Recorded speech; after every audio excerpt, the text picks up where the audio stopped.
Hi, അപ്പോൾ ഇന്ന് റവയും തക്കാളിയും കൊണ്ട് വളരെ പെട്ടെന്ന് ചെയ്യാൻ പറ്റുന്ന 2 ബ്രേക്ക്ഫാസ്റ്റ് റെസിപ്പിയാണ്. ഇത് വളരെ എളുപ്പത്തിൽ നമുക്ക് ചെയ്യാൻ പറ്റുന്ന 2 റെസിപ്പികളാണ്. അതിനുവേണ്ടി ഞാൻ ഒരു ബൗൾ റവ എടുത്തുള്ളൂ. ഇത്ര റവയാണ് എടുത്തിരിക്കുന്നത്.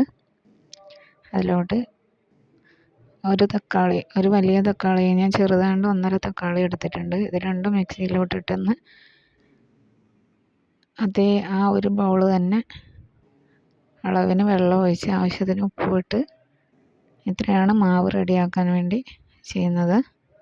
ഇനി മിക്സിയിലൊന്ന് അരച്ചെടുത്തിട്ടുണ്ട്.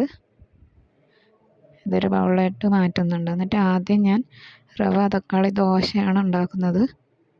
അപ്പം പാൻ ചൂടായതിന് ശേഷം ലോ ഫ്ലെയിമിലോട്ട് മാറ്റണം. തീ കുറച്ച് വെച്ചിട്ട് വേണം ചുട്ടെടുക്കാൻ. നല്ല മൊരിയുന്നത് വരെ വെച്ച് കഴിഞ്ഞാൽ നല്ല ക്രിസ്പി ആയിട്ടുള്ള ദോശ കിട്ടുന്നതാണ്. ഇത് നമുക്ക് ഇതിൻ്റെ കൂടെ ചമ്മന്തിയോ സാമ്പാറോ എന്ത് വേണമെങ്കിലും കൂട്ടി കഴിക്കാം. കറിയില്ലെങ്കിലും കുഴപ്പമില്ല. ആ തക്കാളിയുടെ ഒരു ടേസ്റ്റൊക്കെ ഉണ്ട്. ഇനിയിപ്പോൾ അതേ മാവിലോട്ട് ഞാൻ കുറച്ച് സോഡാപ്പൊടിയും കൂടി ചേർത്ത് ഒരു 2 മണിക്കൂർ വെച്ചതിന് ശേഷം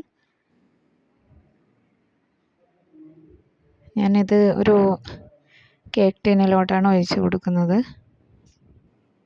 ഇതിലോട്ട് ഞാൻ കുറച്ചൊരു കടുകും കറിവേപ്പിലയും താളിച്ച് വെച്ചിരുന്നു. നമുക്ക് വേണമെങ്കിൽ സവാളയൊക്കെ ഇടാവുന്നതാണ്. അപ്പോൾ ടേസ്റ്റ് കുറച്ചുകൂടി കൂടുന്നതാണ്. അപ്പോൾ ഇതൊന്ന് മിക്സ് ചെയ്തെടുക്കുന്നുണ്ട്. എന്നിട്ട് ഞാനൊരു കേക്ക് ടിന്നിൽ കുറച്ച് ഓയിൽ ഒഴിച്ച് അത് നെയ്യ് തടവിയതിന് ശേഷം നമ്മളിത് ആവിയിലാണ് വേവിക്കുന്നത്. അപ്പം ഇതൊന്ന് മാവ് ഒഴിച്ചതിന് ശേഷം ഒരു 5-8 മിനിറ്റ് മതിയാവുന്നതാണ്. അപ്പോഴേക്ക് പെട്ടെന്ന് വെന്തും കിട്ടുന്നതാണ്.